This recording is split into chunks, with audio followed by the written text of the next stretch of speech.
Hello,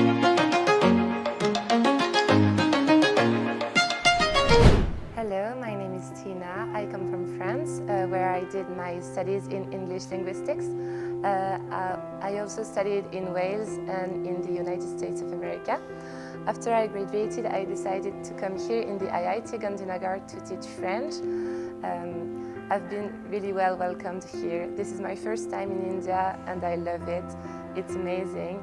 It's a really prestigious IIT, I think. There's a lot of events going on, people doing performances at night. There's a lot of celebrations and everything.